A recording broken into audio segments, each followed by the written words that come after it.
फैसला रिजर्व है, 75 दिन हो गए। फिर पचड़ा फंस गया राष्ट्रीय पिछड़ा वर्ग आयोग में जाकर पिछड़ों के आरक्षण को लेकर। फिर दूसरा एक पचड़ा फंस गया हाई मेरिट लो मेरिट, प्रदेश स्तर पर सूची, जिलावार सूची, उस पर। और आज जब मैं ये बहस लेके आया तब तक बेसिक शिक्षा विभाग के स्तर पर कहीं कोई क्लियरिटी नहीं है, कोई उनके पास पुख्ता रोड मैप नहीं कि सरकार के इस वचन की पूर्ति कितने दिन में होगी। ये चिंताजनक स्थिति है जी। अरे भाई, हजारों नौजवानों के जीवन का मसला है। 31,000 बच्चे कम होते हैं क्या? वो टकटकी लगाई देख रहे हैं। जितने पद सुप्रीम कोर्ट ने होल्ड रखे हैं, जिनमें हमारे शिक्षा मित्रों के भाइयों का मसला है, उनको छोड़कर बाकी को तो नियुक्ति मिले। फिर जैसा सुप्रीम कोर्ट निर्णय करेगा उसके हिसाब से शेष पद भर दिए जाएंगे। इम्तिहान हो चुका है, मेरिट सरकार के पास है, कौन पास कौन फेल उस सरकार को पता है। लेकिन अधिकारियों ने ऐसा मकड़ जाल बनाया कि वो वचन भी समय सीमा पार कर गया। नौजवानों का धैर्य सीमा लक्ष्मण रेखा लांग रहा। कहीं धरना हो रहा है, कहीं प्रदर्शन हो रहा है, कहीं आर्तनाद हो रहा है, कहीं करुणा भरी पुकार है बच्चों की। इसलिए आज मैं बहस लेकर आया। ये जो 3 साथी हमारे साथ हैं, पहले इनसे थोड़ी थोड़ी बात कर ले, फिर राजनीतिक मित्रों के पास चलूंगा। रविंद्र बघेल, जब हम लोग बात कर रहे हैं तब आपको क्या लगता है 31,661 भर्ती का जो मामला है उसकी गाड़ी किस स्टेशन पर अटकी है? जी सर, उसकी गाड़ी, सबसे पहले तो मैं बताना चाहूँगा कि अगर 31,661 जो पदों की जो गाड़ी अटकी हुई है उसमें सबसे बड़ा जो रीज़न रहा है वो कहीं ना कहीं विभाग का रहा है, और विभाग के साथ साथ सरकार का भी रहा है। क्योंकि जब ये 69,000 पदों की वैकेंसी निकली थी तो जो 867 की सूची में भी वो भी कहीं ना कहीं विवादित रही। उसका सबसे बड़ा रीज़न था कि जो शुरुआत के 50% जो पद होते हैं जो अनरिजर्व होते हैं, यानी कि 34,598, उसमें से कोई भी अभ्यर्थी अपने कंपटीशन के अकॉर्डिंग फाइट कर सकता है। लेकिन यहाँ पे गवर्नमेंट ने क्या किया, जब 19,107 कैंडिडेट्स ने 34,589 के जो पद है उनमें से 19,107 पद जो पाए यहाँ पे ओबीसी कैंडिडेट्स हैं, लेकिन कहीं ना कहीं एमआरसी का नियम लगाकर, जो कि जिस नियम को सरकार ने खुद ही चैलेंज किया हुआ है अपने डबल बेंच में जाकर, उस नियम का लगाकर 13,007 अभ्यर्थियों, जो कि 34,589 में 19,107 सेलेक्ट होने थे, उनमें से 13,007 को सेलेक्ट कर लिया। सीधे तौर पे आरक्षण घोटाला किया। रुक जाओ, इतनी बहस तो सुप्रीम कोर्ट समझ पाएगा, जनता समझ लेगी क्या? जी सर, वो बात बोलो जो जनता समझे। इतनी बहस तो सुप्रीम कोर्ट की जज ही समझ सकते हैं दोस्त। मैं शुद्ध लहजे में कहना चाहूंगा, उतना नहीं समझ पाएंगे, ठीक है जी सर। शुद्ध लहजे में मैं बात करूं तो इतना कह सकते हैं हम, इतना कह सकते हैं, ठीक है, अब रुक जाइए।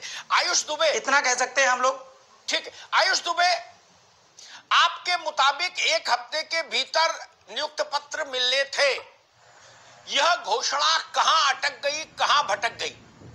जी सर, सर्वप्रथम तो आपका बहुत बहुत धन्यवाद सर, हम जैसे बेरोजगारों को एक शासन तक बात पहुंचाने की एक माध्यम दिया। दूसरी बात सर, ये 69,000 शिक्षक भर्ती, पता नहीं किस नक्षत्र में इसका शासनादेश आया कि इसके विवादों का अंत ही नहीं हो रहा है, और एक विवाद खत्म नहीं होता है कि दूसरे विवाद को ये जो शासन में बैठे हुए अधिकारी हैं ये उसको फंसाने पे लगे हुए हैं। इन्हीं के द्वारा सुप्रीम कोर्ट में कहा गया कि हम 31,661 पदों को नहीं भर सकते हैं, और खुद ही जब 17 सितंबर को बेरोजगार दिवस मनाया गया छात्रों द्वारा, तो मुख्यमंत्री जी ने मीटिंग ली। अब विभाग के अधिकारियों ने मुख्यमंत्री जी को आधा अधूरा बात बताकर 31,000 पर विज्ञापन जारी करवा दिया, जो कि आनन फानन में जारी हुआ। जबकि 31,661 का शासनादेश 24 सितंबर को आया है, और आज तक विभाग ने इस पर मसौदा नहीं तैयार कर पाए कि किस आधार पर हम ये भर्ती करेंगे। ये जिस भी आधार पर करेंगे ये भर्ती 100% एक सुप्रीम कोर्ट जाएगी और इसमें स्टे होगा। ठीक है। तो पहले इनको अगर भर्ती ही करना है तो साहब ये सुप्रीम कोर्ट पर एप्लीकेशन डालें और वहां से ऑर्डर निकलवाएं, ऑर्डर निकलवा कर आप भर्ती पूरे पदों पर एक साथ कर दीजिए। ठीक है आयुष, ठीक है। मैं हैदर कादिर के पास चलूं उससे पहले एक बात कह दूं जिससे भविष्य में वाद विवाद की स्थिति न बने। बाबू रुको, हैदर कादिर के पास चलूं उससे पहले एक बात कहूंगा। आयुष ने कहा कि पता नहीं 69,000 टीचर्स की भर्ती, बेसिक टीचर्स की भर्ती का पहला विज्ञापन किस मुहूर्त में निकला था। मैं उनकी बात को एक बड़े परिदृश्य पर ले जाके बोलता हूं। पता नहीं उत्तर प्रदेश के माथे पर कौन सा ग्रह बैठा है, कोई भर्ती नहीं ऐसी बची जो हाई कोर्ट सुप्रीम कोर्ट के हिंडोले में झूल नहीं रही हो। बिल्कुल सर, मेरा सवाल तो बड़ा है, ये एक भर्ती नहीं, मैं सब भर्ती की कह रहा हूं। तू डाल मैं पात, इधर विज्ञापन निकला उधर कोर्ट में मुकदमा, और हर चरण का मुकदमा। पर्चा हो गया फिर मुकदमा, रिजल्ट आ गया फिर मुकदमा, आरक्षण का मसला फिर मुकदमा, ज्वाइनिंग हो जाए तो उसके बाद भी मुकदमा।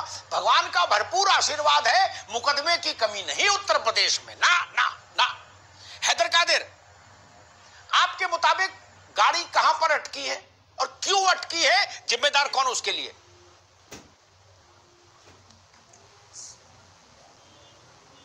सर आपके चैनल से मैं ये बताना चाहूंगा, पहले मेरा सवाल ये है कि सर क्या माननीय मुख्यमंत्री जी से बढ़कर उत्तर प्रदेश के आला अधिकारी हो गए हैं क्या? सर अगर एक हफ्ते का आदेश था, आज 20 दिन हो गए, एक नोटिस तक जारी नहीं की गई, जबकि अपर मुख्य सचिव मैम जो रेणुका कुमार मैम, और उस एक सप्ताह के अंदर ही प्रमुख सचिव के द्वारा शासनादेश भी जारी कर दिया गया। उसी आदेश के साथ उसी आदेश के क्रम थे कि किस सापेक्ष में किस प्रकार से भर्ती करनी है, उसकी प्रक्रिया भी निर्देशित की गई थी।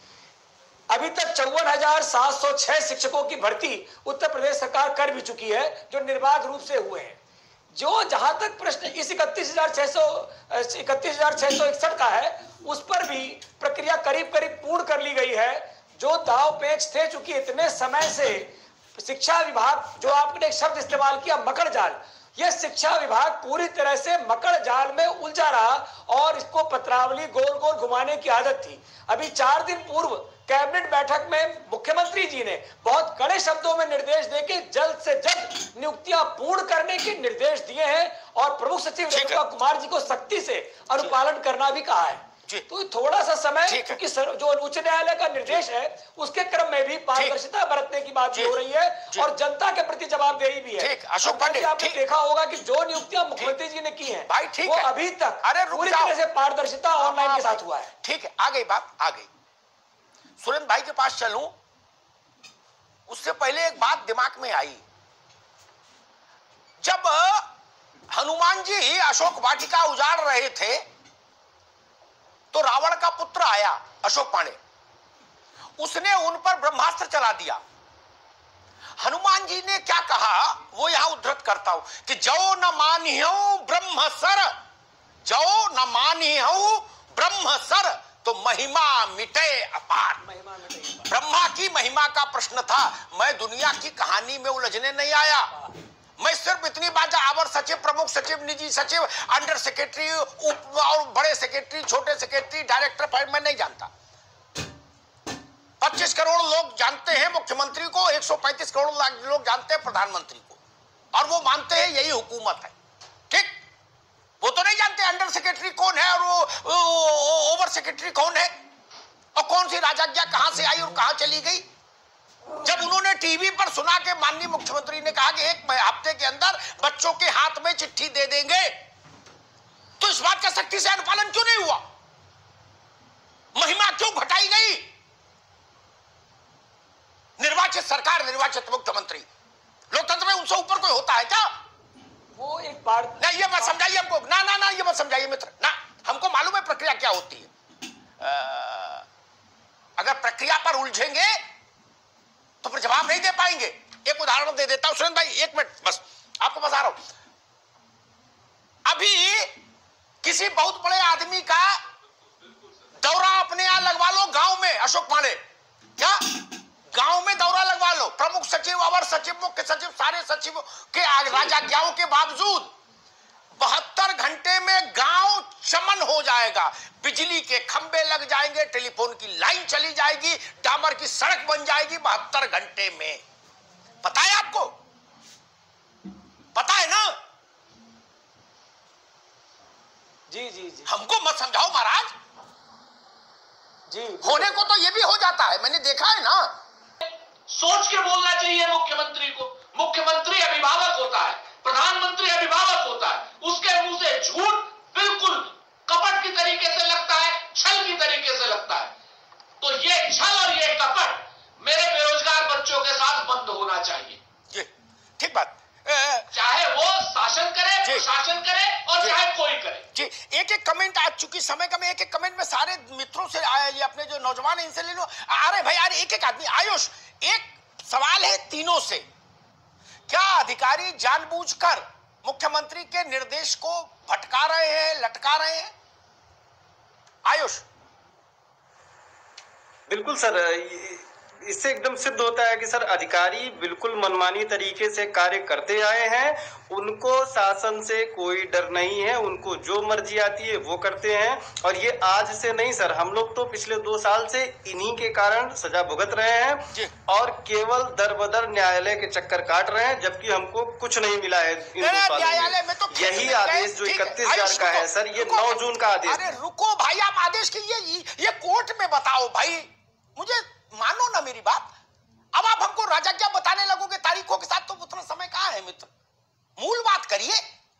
रविंद्र बघेल, क्या अधिकारी जानबूझकर साजिशन या मनमाने तरीके से काम करने के अभ्यस्त होने के नाते इस फैसले को लटका रहे हैं?